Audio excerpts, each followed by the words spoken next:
बिस्मिल्लाहिर्रहमानिर्रहीम। अस्सलामु अलैकुम, रब्बि ज़िदनी इल्मा। स्टूडेंट्स, आज इस वीडियो में हम क्लास 9th फिज़िक्स के चैप्टर नंबर 5 के न्यूमेरिकल प्रॉब्लम सॉल्व करेंगे। बिस्मिल्लाह करते हैं और देखते हैं कि चैप्टर नंबर 5 है वर्क, एनर्जी एंड पावर। तो इसके जितने न्यूमेरिकल्स हैं ये इंतहाई आसान हैं। बहुत ही आसान तरीके से हम इसको देखेंगे कि कैसे सॉल्व हो सकते हैं। आपने सिर्फ तवज्जो से सिर्फ ये देखना है कि हमें डेटा निकालना आना चाहिए और हम डेटा निकालने के बाद कौन सा फार्मूला यूज़ करें तो ये हमें आसानी से सॉल्व करने में मदद दे। आइए इसके प्रॉब्लम शुरू करते हैं। प्रॉब्लम नंबर 1, इसको पढ़ते जाइए। जैसे मैंने आपको न्यूमेरिकल सॉल्व करने का तरीका बताया हुआ है। न्यूमेरिकल सॉल्व करने का बेस्ट तरीका ये है कि आप न्यूमेरिकल को पहले एक दफ़ा गौर से पढ़िए और जितना भी डेटा उसके अंदर गिवन है पहले इसको अंडरलाइन कर लीजिए और अंडरलाइन करने के बाद फिर उसको हम लोग अलग से लिख लेंगे। A force of 20 newton acting at an angle of 60 degree to the horizontal is used to pull a box. देखिए, एक फोर्स है, एक ताकत F is equals to 20 newton. Force एक लगा रहे हैं 20 न्यूटन की, एक एंगल 60 डिग्री का। अभी मैं इसकी डायग्राम बनाऊंगा छोटी सी, उससे आपको बिल्कुल क्लियर हो जाएगा। To the horizontal is use to pull a box. एक बॉक्स के ऊपर ये फोर्स लग रही है 20 न्यूटन की और 60 डिग्री के एंगल से है और उसको खींचा जा रहा है horizontally through a distance of 3 metre across a floor. How much work is done. अच्छा, इसको ज़रा सा अंडरस्टैंड करने के लिए यूँ देखते हैं। फॉर इंस्टेंस, ये हमारे पास एक हॉरिजॉन्टल सरफेस है, ठीक है। इसके ऊपर एक बॉक्स है, ये एक बॉक्स पड़ा हुआ है। आप इसको समझ लीजिए, बआसानी आपको समझ आ जाएगा। अब इस बॉक्स पे एक फोर्स अप्लाई की जा रही है, ठीक है, और वो कितने न्यूटन की है? 20 न्यूटन की। लेकिन देखना क्या है कि वो फोर्स कैसे लगा रहे हैं। एक जो बंदा फोर्स लगा रहा है ना, फॉर एग्जाम्पल आप ये देखिए कि ये एक साहब हैं और ये ज़मीन पर इनके पाँव हैं और ये एक फ़ोर्स लगा रहे हैं। लेकिन जो फोर्स लगा रहे हैं ना इसको खींचने के लिए, वो 60 डिग्री है। आपको पता है 90 डिग्री बिल्कुल सीधा होता है, तकरीबन 60 डिग्री पे आप ये देखिए 60 डिग्री के एक एंगल से ना ये फोर्स लगा रहे हैं। सपोजिंगली ये इनके हाथ हैं और इन्होंने ये पकड़ा और ये इसको खींच रहे हैं बॉक्स को, और बॉक्स को ये खींचते हुए इसने 20 न्यूटन की फोर्स लगाई। कितनी फोर्स लगाई? 20 न्यूटन्स की। जब 20 न्यूटन की फोर्स लगाई, एंगल था 60 डिग्री का। इसका कोई ताल्लुक आगे किसी जगह पे याद रखने से नहीं है, सिर्फ समझने के लिए। हॉरिजॉन्टली यानी ज़मीन की, इसको साथ साथ खींचना शुरू किया, उसको पुल किया बॉक्स को a distance of 3 metre. 3 metre तक खींचते रहे, 3 मीटर से खींच लिया। How much work is done. आप इस पे जो काम किया ना इन साहब ने, वो कितना है, हमने अल्टीमेटली जो मालूम करना है वो है वर्क डन कितना है। अब इसको हम साफ़ सुथरा करके डेटा को लिख लेते हैं तो फिर आप आसानी इसको सॉल्व कर पाएंगे। हमारे पास जो गिवन डेटा है उसको पहले लिख लीजिए, ठीक है जी। गिवन डेटा, सबसे पहले आपने देखा हमारे पास अ फोर्स ऑफ 20 न्यूटन, यानी सबसे पहले अगर मैं कहूँ तो फोर्स हमारे पास कितनी है जी? F is equals to 20 newton, ठीक है। उसके बाद acting an angle of 60 degree. Angle को जो रिप्रेजेंट किया जाता है, लिखा जाता है, वो लिखा जाता है थीटा से। किससे लिखा जाता है? थीटा से, 60 डिग्री, राइट। उसके बाद to the horizontal is used to pull a box through a distance of 3 metre. कितना डिस्टेंस इसमें दिया हुआ है? डिस्टेंस को रिप्रेजेंट करते हैं S से। S is equals to 3 metre, right. S is equals to 3 metre. और लास्टली इसमें क्या कह रहे हैं कि एक फ्लोर के ऊपर how much work is done. हमें वर्क मालूम करना है, कितना वर्क हुआ इसके ऊपर, यानी W। वर्क को रिप्रेजेंट करते हैं W से, तो हमें मालूम करना है कितना वर्क इसके ऊपर हुआ, राइट। अब इसको समझने के लिए बहुत ही आसान तरीका कार किया है कि अगर मैं वैसे आपको बताता चलूँ कि अगर आप अपनी बुक को भी रेफर करें तो बुक में जाइए और देखिए, शुरू में आपको मालूम होगा कि वर्क को कैलकुलेट करने के लिए एक फॉर्मूला गिवन है कि जहाँ पे एंगल भी दिया हुआ हो, वर्क होता है is equals to Fs cos theta. Work किसके बराबर होता है? Work is equals to Fs, force, distance, cos theta. इसको आप जुबानी याद कर लीजिए, यही फार्मूला हम यूज़ करेंगे और आप ये इक्वेशन और ये न्यूमेरिकल बआसानी सॉल्व कर पाएंगे। तो आप यहाँ पे सिंपली लिखिए कि सिंस, या हम जानते हैं, या आप यूँ लिख लीजिए यहाँ पे, आप बहुत आसानी से, मैं आपके सामने लिख देता हूँ यहाँ पे, वी नो दैट, हमें मालूम है कि W जो होता है, वर्क जो होता है, इज इक्वल्स टू होता है एफ एस कॉस थीटा की, एफ एस कॉस थीटा। तो अब जब हमारे पास गिवन वैल्यूज हैं, एफ की भी वैल्यू गिवन है हमारे पास 20 न्यूटन, एस की वैल्यू भी है 3 मीटर, और थीटा की वैल्यू, एंगल भी 60 डिग्री मौजूद है। तो ये अब हम वैल्यूज पुट करते हैं, तो W इज इक्वल्स टू हो जाएगा, एफ की वैल्यू लिखी हमने 20 मल्टीप्लाइड बाय एस की वैल्यू हमने लिखी 3 multiplied by cos as it is, और थीटा की जगह हमने लिखा 60 डिग्री। ये इंपॉर्टेंट है, ये आपके लिए थोड़ा सा नया होगा, लेकिन आप इसको याद रख लीजिए। हमने एफ एस और कॉस 60 डिग्री को लिखा यहाँ पे।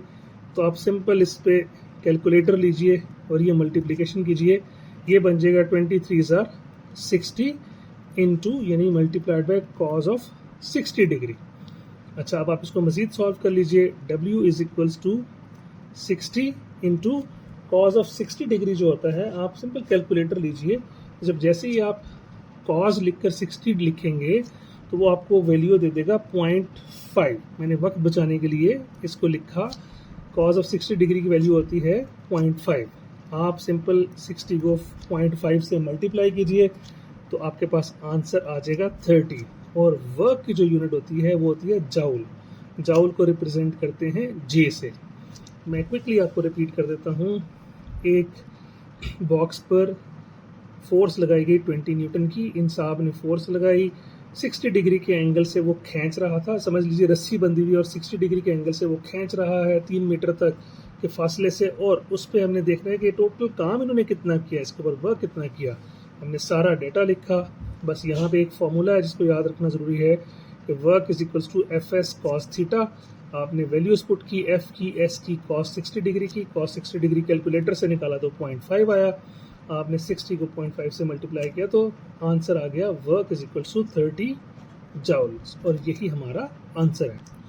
आइए स्टूडेंट्स, प्रॉब्लम नंबर 2 की तरफ मूव करते हैं। ये प्रॉब्लम बिल्कुल प्रॉब्लम नंबर 1 की तरह है, उसी सिमिलर टू प्रॉब्लम 1 है, बस इसमें सिर्फ फ़र्क क्या है। अब पढ़ लीजिए, पहले इसके डेटा को मार्क कर लीजिए, उसके बाद हम इसको देखते हैं कि कौन सा फॉर्मूला लगाएं तो ये आसानी से सॉल्व हो जाएगा। A body moves a distance of 5 metre. एक बॉडी है, उसने एक 5 मीटर का डिस्टेंस तय किया in a straight line. For example आप ये देख यूँ ले लीजिए, इसको एक स्ट्रेट लाइन है और ये एक बॉडी है, ठीक है। इसने कितना डिस्टेंस तय किया, 5 मीटर का। फर्ज करें ये जो डिस्टेंस है, यहाँ से कितना डिस्टेंस तय किया, 5 मीटर का। फर्ज करें ये 5 मीटर का डिस्टेंस है, यानी एस जो है वो 5 मीटर का, और ये अब बॉडी जो है वो पहुंच चुकी है यहाँ पे 5 मीटर का डिस्टेंस तय करने के बाद, राइट। और इसके ऊपर क्या है, under the action of a force of 8 Newton's. इसके ऊपर जो फोर्स लगाई थी ना वो थी 8 न्यूटन्स की, यानी इसको जिस तरह किसी ने धक्का दिया फॉर एग्जाम्पल, या जोर से पुश किया तो 8 न्यूटन की फोर्स लगाई इसके ऊपर। If the work done is 20 joules, यानी इसके ऊपर जो वर्क हो गया, जो इतना सारा काम किया, ये 20 जाउल के बराबर है। Find the angle. अब मसला ये कि आपने सबसे पहले वो एंगल फाइंड करना है। फॉर एग्जाम्पल ये साहब यहाँ पर खड़े हुए हैं, इन्होंने किस एंगल पे रहते हुए ये फोर्स लगाई होगी कि ये इतना 5 मीटर का फासला इसने तय किया। तो हमें बेसिकली ये एंगल मालूम करना है, थीटा मालूम करना है, ठीक है। मैं इसका डेटा जब लिखूंगा आप आसानी से समझ जाएंगे। हमारे पास है गिवन डेटा, ये देखिए ज़रा, हमारे पास है a body moves a distance of 5 metre. आपको पता है डिस्टेंस को किससे रिप्रेजेंट करते हैं, एस से। एस कितना है, 5 मीटर। इस बॉडी ने कितना डिस्टेंस तय किया था, 5 metre, in a straight line, एक स्ट्रेट लाइन में, under the action of force of 8 newtons. इस पे फोर्स कितनी लगाई गई थी, फोर्स को रिप्रेजेंट करते हैं एफ से, 8 न्यूटन्स की फोर्स के ऊपर लगाई गई थी यहाँ पे। If the work done is 20 joule, इसके ऊपर अगर टोटल काम जो हुआ, वर्क डन को कहते हैं W। W कितना था इन्होंने बताया हुआ है, आपको लिख लीजिए 20 जाउल्स। इसके ऊपर कितना काम हुआ, 20 जाउल्स, ये मैंने लिख लिया। अब वो कहते हैं find the angle which the force makes, हमें क्या मालूम करना है, एंगल मालूम करना है, थीटा मालूम करना है यहाँ पे, ठीक है। अभी इससे पिछले क्वेश्चन में मैंने आपको बताया था कि जब हमारे पास एफ भी हो, एस भी हो, वर्क भी हो और थीटा मालूम करना हो, या थीटा दिया हो वर्क मालूम करना हो, तो हमारी जो इक्वेशन यूज करते हैं हम लिख देते हैं वी नो दैट, हमें मालूम है कि जो W होता है, वर्क होता है, इज इक्वल्स टू होता है एफ एस कॉस थीटा। मैंने आपको बुक का रेफरेंस भी दिया था कि ये फॉर्मूला आप यूज करेंगे, work is equal to F S cos theta. अब आपने क्योंकि निकालना है थीटा, यानी यहाँ पे हम निकालना है, तो मैं वैसे तो चाहूँ तो इसको पहले बना लेते हैं, अदरवाइज हम यहाँ पे वैल्यूज पुट कर सकते हैं। सिंपल वैल्यूज पुट कीजिए, W इज इक्वल्स टू है हमारे पास 20 जाउल्स, F की वैल्यू है 8 न्यूटन, S की वैल्यू है 5 न्यूटन और cos theta as it is लिखा रहने दीजिए, ठीक है। अब ये बन जाएगा 20 is equals to 8 5 40 cos theta. अब क्योंकि हमें यहाँ से थीटा अलग करना होगा, आप पहले यहाँ से 40 क्योंकि एक्स्ट्रा लिखा है यहाँ 40 से इधर भी डिवाइड कीजिए, इधर भी डिवाइड कीजिए, ये कैंसिल हो जाएगा और यहाँ पे रह जाएगा ये 0 0 से कैंसिल, 2 1 2 2 2 4, ये आपस में सारा कैंसिल हो गया, तो ये रह गया 1/2 और 1/2 होता है इक्वल्स टू 0.5, यानी ये बच गया cos theta is equals to 0.5। मैं इसको और करके यूँ लिख लेता हूँ कि क्योंकि इक्वल है ना, तो इक्वल दोनों साइड पे लिखा जा सकता है, या इस तरह लिख लीजिए, cos theta is equal to 0.5 लिख लिया मैंने यहाँ पे। अब एक नई चीज़ आपने सीखनी है और वो याद रखना है कि जो कॉस थीटा है ना 0.5, अगर मैं इस कॉस को उधर ले जाऊंगा ना, क्योंकि सिर्फ मुझे थीटा की वैल्यू चाहिए, मुझे कॉस के साथ तो नहीं चाहिए, मुझे सिर्फ थीटा यानी एंगल चाहिए, और मैंने अगर सिर्फ एंगल को निकालना है ना यहाँ पे, तो मैंने एंगल को इधर छोड़ा, इज इक्वल्स टू ये कॉस इज इक्वल्स टू के दूसरी तरफ जाके हो जाएगा कॉस इनवर्स। कॉस इनवर्स को लिखते हैं कॉस, उसके ऊपर -1 और 0.5 क्योंकि पहले से लिखा वो लिख दीजिए। ये भी कैलकुलेटर में फंक्शन मौजूद होता है, आप सिंपल कॉस इनवर्स का लिखिए या शिफ्ट दबाकर कॉस का बटन प्रेस कर दीजिए और 0.5 लिखिए, तो ऑटोमेटिकली आपके पास वैल्यू आ जाएगी, थीटा की वैल्यू आपके पास निकल आएगी 60 डिग्री। तो इसका मतलब यानी इन साहब ने इस बॉक्स के ऊपर, इसके ऊपर 60 डिग्री के एंगल से पावर फोर्स लगाई थी 8 न्यूटन की, तब इसने 5 मीटर का डिस्टेंस तय किया था। ये हमने सारा क्वेश्चन बआसानी सॉल्व कर लिया। इन दोनों क्वेश्चन में आपने देखा जो हमारा फार्मूला यूज हुआ है वो है W is equals to F S, और हमारा आंसर आ गया theta is equal to 60 degree. यही हमारा आंसर है। आई एम श्योर आपको बहुत आसानी से समझ आ गया। बिस्मिल्लाहिर्रहमानिर्रहीम। स्टूडेंट प्रॉब्लम नंबर 3 पढ़ते हैं। An engine raises 100 kilogram of water. जो वाटर है, एक पानी जो है उसका जो मैस है वो कितना दिया हुआ है 100 kilogram through a height of 80 metre. किस हाइट पे ले जाता है 80 मीटर पे, कितने टाइम में 25 सेकंड में, 25 सेकंड में। What is the power of the engine. अच्छा, इसको समझाने के लिए ना मैं आपको एक क्विकली छोटी सी डायग्राम बनाता हूँ, आपको बहुत आसानी से समझ आ जाएगा। जिससे आपने देखा है घरों में मोटर लगी होती है, आप अक्सर देखा है पानी टैंकी में चढ़ाने के लिए आप मोटर का इस्तेमाल करते हैं। सपोज कर लेते हैं हमारे पास ये एक मोटर है, ठीक है। इसको प्लीज़ समझ लीजिएगा, ये आप डायग्राम समझेंगे तो आपको बहुत अच्छे से समझ आ जाएगा। फॉर एग्जांपल ये एक मोटर मैं बना रहा हूँ आपके सामने। ये एक मोटर हमने बनाई और कुछ इस तरह से मैंने समझाने के लिए क्विकली एक मोटर ड्रॉ कर ली।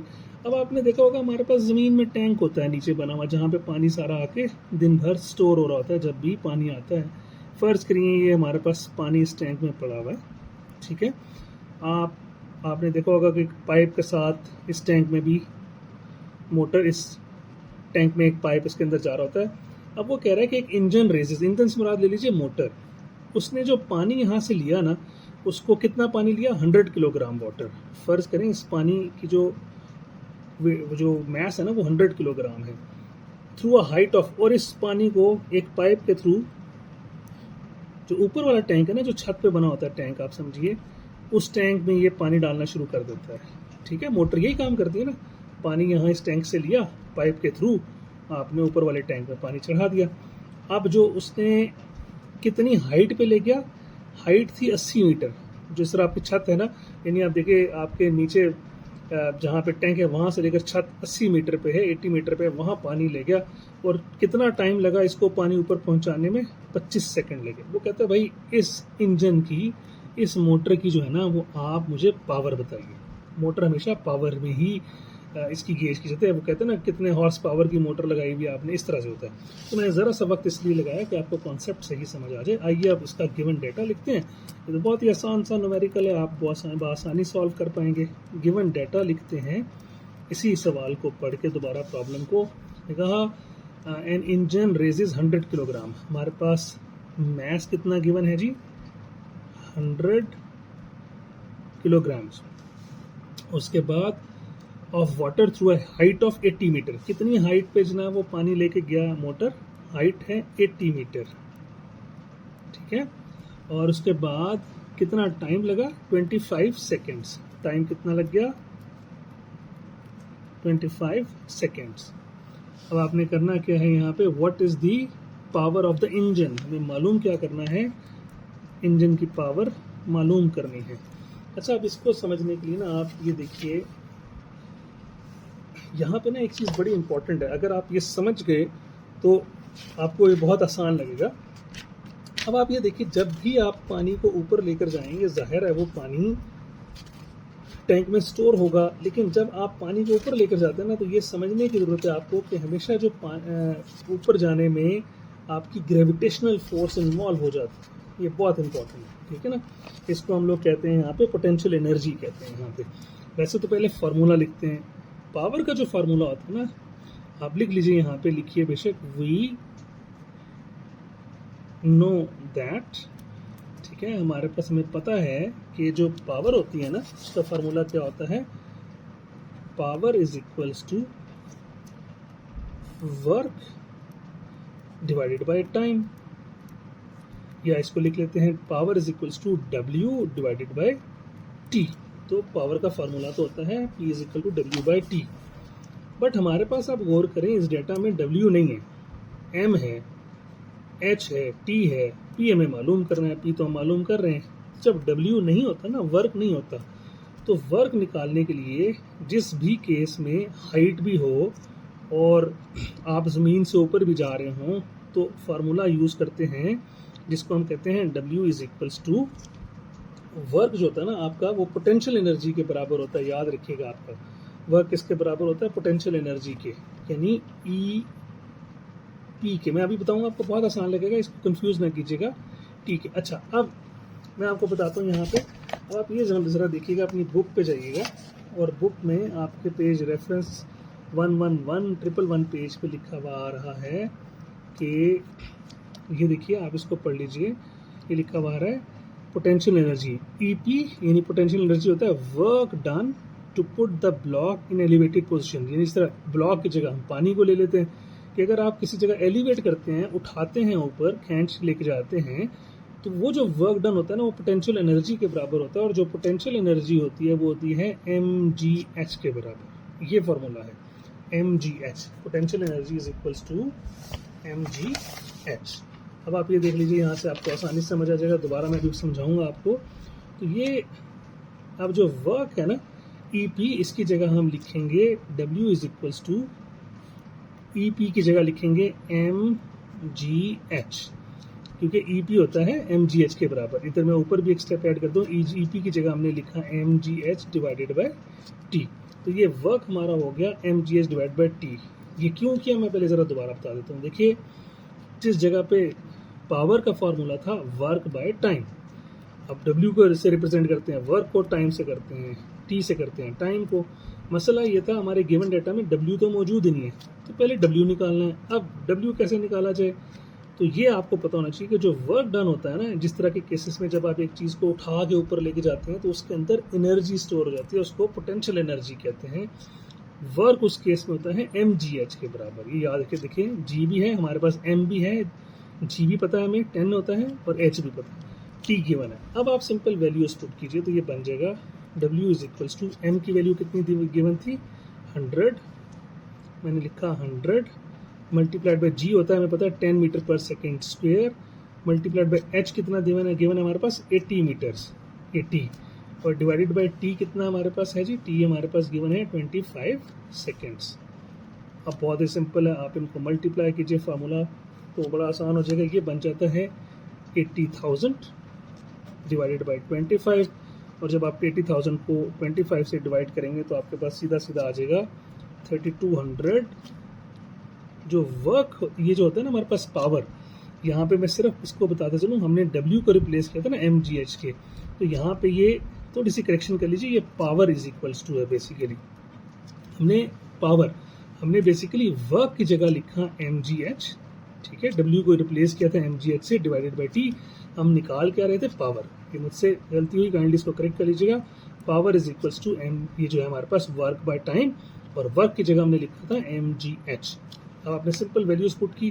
पावर जो हमेशा कैलकुलेट होती है ना उसकी यूनिट होती है वॉट्स, WATT वॉट, तो आप इसको W से रिप्रेजेंट करते हैं। तो इस मोटर की जो पावर थी ना जो आपने लगाई है, कि आपने 3200 वॉट की मोटर लगाई हुई है जो आपके पानी को खींचकर ऊपर ले जाती है, ठीक है। आई एम श्योर ये थोड़ा सा इसलिए एक्सप्लेन किया था डायग्राम बना के ताकि आपको बहुत अच्छे से समझ आ जाए।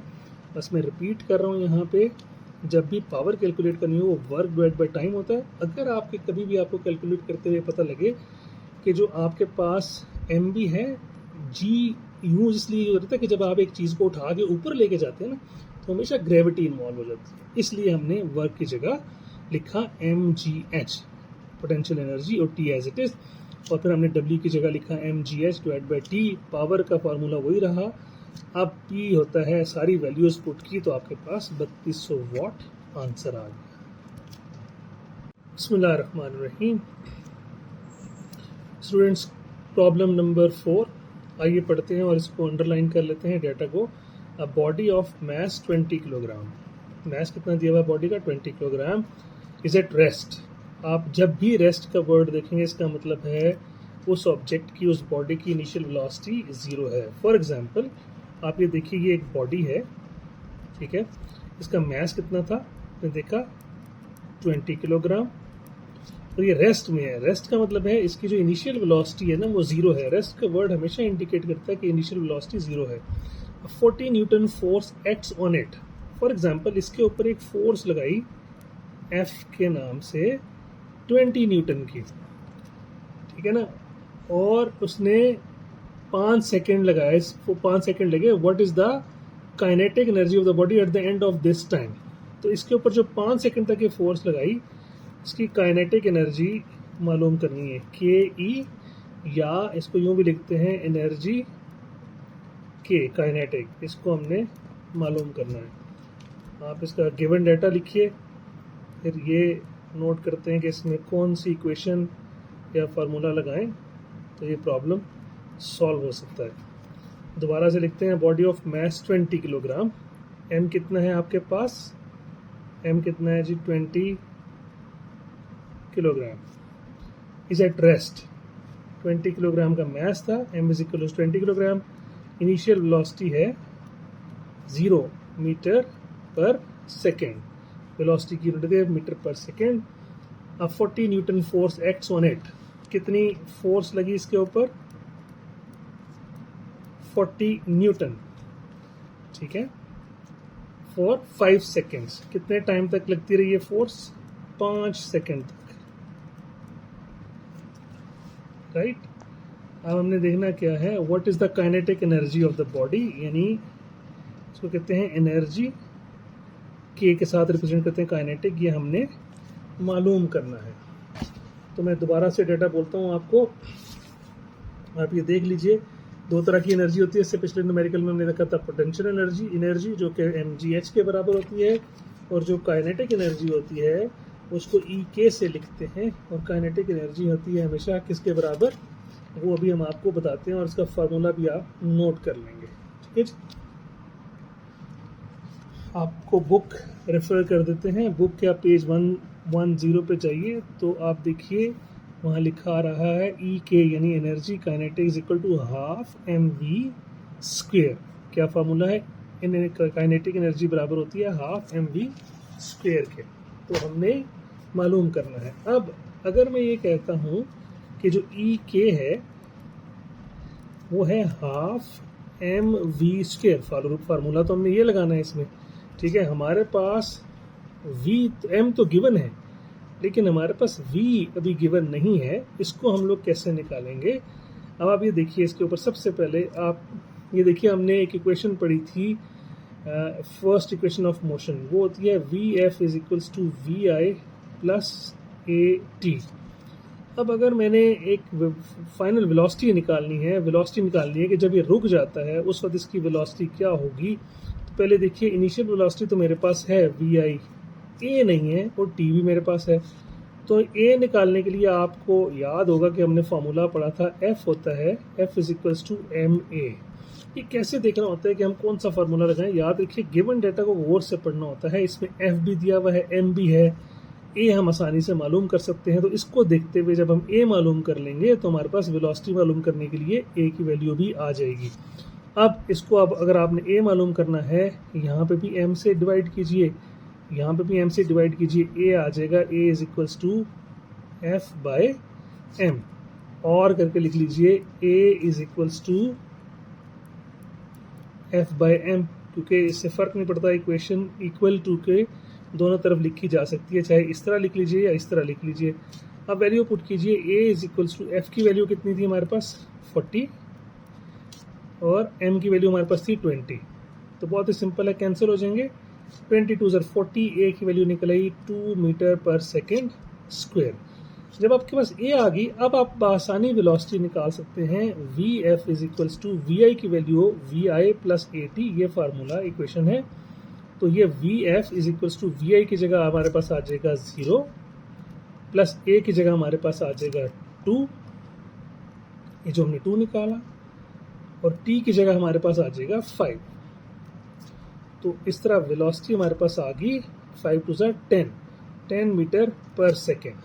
अब आप ये देखिए, हमारे पास अगर मैं इसी फार्मूला पर हूँ तो हमें काइनेटिक एनर्जी या एनर्जी काइनेटिक मालूम करनी थी, तो हाफ एम बी स्क्वेयर।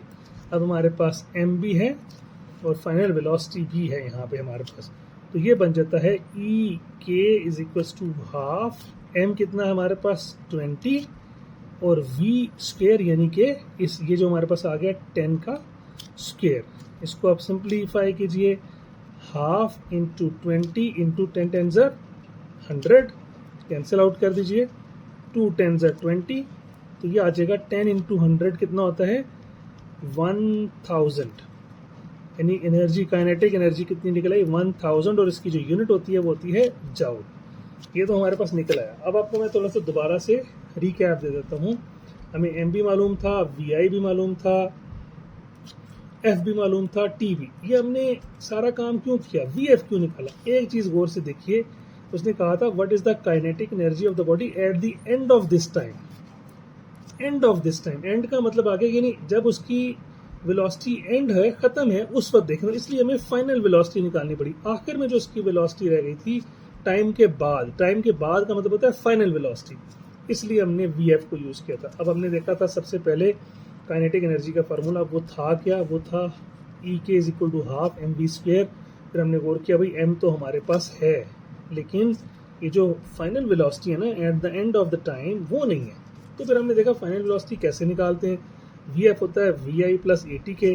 अब हमारे पास वी आई तो था, टी भी था, लेकिन ना वी एफ है ना ए है, दो चीज़ें तो इकट्ठे मालूम नहीं हो सकती। पहले एक मालूम करेंगे, इसके लिए हमने देखा ए किस तरह मालूम करें, गिवन डाटा पे गौर करें। एफ भी हो, एम भी हो, तो F is equal to M A होता है। ए निकाल लिया, ए आ गया हमारे पास 2 मीटर पर सेकेंड स्क्वेयर।